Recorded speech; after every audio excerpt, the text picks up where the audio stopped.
자, 저게 뭐 이렇게 잘 하는데 귀엽고 사고는 하지 않을까 하는 그런 생각도 좀 있어요. 자, 요즘 웬만한 식당에 가면 이 배달 로봇 쉽게 볼 수 있죠?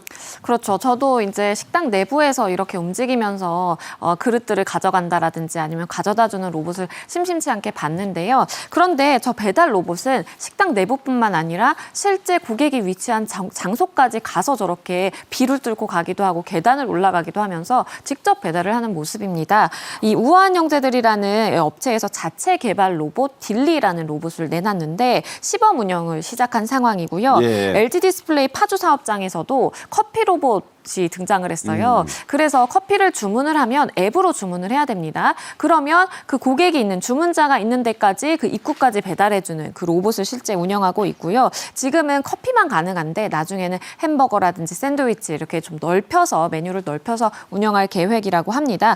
아무래도 직원들이 이걸 가지러 가고 왔다 갔다 하면서 시간도 소비를 하게 되고 그런 측면이 있는데 로봇으로 해결이 되면서 좀 편의성도 증가하고 업무의 효율성도 증가한다라는 시각이 있습니다. 네, 그래요. 자, 배달이 없을 땐 그럼 로봇들 노느냐? 그러지 않는다고 합니다. 뭐 여러 일을 하네요. 아니 근데 배달이 없으면 이제 홍보하면서 거기 다니면은 로봇이 행인인가요? 차량인가요? 그게 헷갈리네요. 예, 이제 그런 것들이 지금 굉장히 많이 나오는데 이제 뭐 오고 가는 이 구간들이 있기 때문에 계속 왔다 갔다 지금 얘기를 하고 있습니다. 근데 보행을 방해하거나 이러면 도로교통법이 이제 되고 뭐 그다음에 이 전단지 나눠주면 공인중개사법 뭐 거기에 또 해당이 되고 이렇습니다만은 어쨌든 간에 장시간에 이런 주행거리 상에서 홍보도 같이 하니까 굉장히 이런 부분들이 뭐 소위 말하는 사람들을 많이 말고 호기심에 우리가 보게 되니까 그렇죠. 네, 그런 광고에 소리도 나잖아요. 네, 노출 효과는 굉장히 좋은 것 같고요. 지금 배달 성공률이 97% 정도가 가고 있기 때문에 다 간다는 거예요. 네, 다 가는 거기 때문에 굉장히 좋은 지금 비즈니스로 뜨고 있습니다. 자, 이게 96.6%, 뭐 97%인데 왜 그러면 한 3% 빠지느냐? 예기치 못한 사고가 있을 수 있잖아요. 로봇이 가는데 그냥 어떤 사람이 발로 찰 수도 있고 또 뭐 지형지물이 이상하면 부딪혀 넘어질 수도 있고. 자, 이런 사고 있습니다. 사람과 부딪히는 사고가 난다. 자, 책임은 누가 질까요? 일단은 로봇을 운영하는 운영 주체가 좀 책임을 져야 될 것 같은데요. 우리가 마찬가지로 이제 견주의 경우에 강아지가 사람을 물면 그 견주가 책임을 받는 것처럼 네. 마찬가지로 생각해 볼 수 있겠습니다.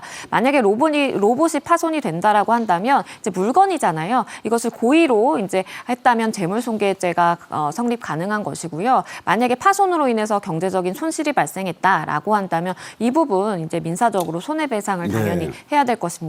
그리고 로봇이 사람을 상해하는 경우도 상정할 수가 있겠는데요. 만약에 이제 로봇이 고의를 가졌다라고 보기에는 좀 어려운 측면이 있기 때문에 과실로 인한 것이라면 이 부분에 대해서 일부 그 운영 주체에게 책임을 물 수 있겠고요. 당연히 민사적인 손해배상 책임도 운영 주체가 해야 될 것으로 보입니다. 야, 정부 인증받은 배달 로봇은 보행자의 지위를 획득한다. 이건 무슨 말인가요? 그러니까 이 정부 인증을 받은 배달 로봇의 경우에는 인증이 굉장히 까다롭거든요. 그러면 이것을 로봇이라든지 어떤 물건이 아니라 보행자의 지위를 취득을 해서 만약에 교통사고가 났을 때 보행자에 준해서 법적인 관계를 이렇게 해석을 한다라는 것입니다. 반면에 미인증 배달 로봇의 경우에는 차와 똑같이 차대차 사고라든지 차와 똑같이 처리를 한다라는 것이 지금의 방침인 것이고요. 그런데 문제가 됐던 것이 송도에서 이 로봇 사고가 난 적이 있는데 차와 로봇이 사고 났는데 로봇이 그때 당시 이제 보행자로 지위를 네. 인정을 받았어요. 그래서 차주가 굉장히 억울해했거든요.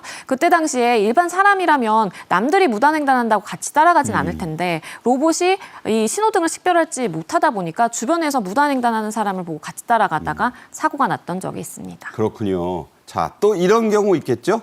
로봇이 차량과 부딪힐 수 있잖아요.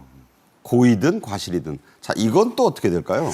만약에 로봇이 피해를 입었다, 로봇이 부서졌다라고 한다면 당연히 이제 차주의 뭐 고의 과실 여부에 따라서 재물손괴라든지 아니면 이 부분에 대해서 민사적으로 손해배상을 해야 되는 책임이 남아 있습니다. 만약에 차량이 파손됐다라고 하더라도 이 로봇을 운영하는 운영 주체에게 책임을 물 수 있을 것으로 보이고요. 비율을 따지게 되나요? 어떤가요?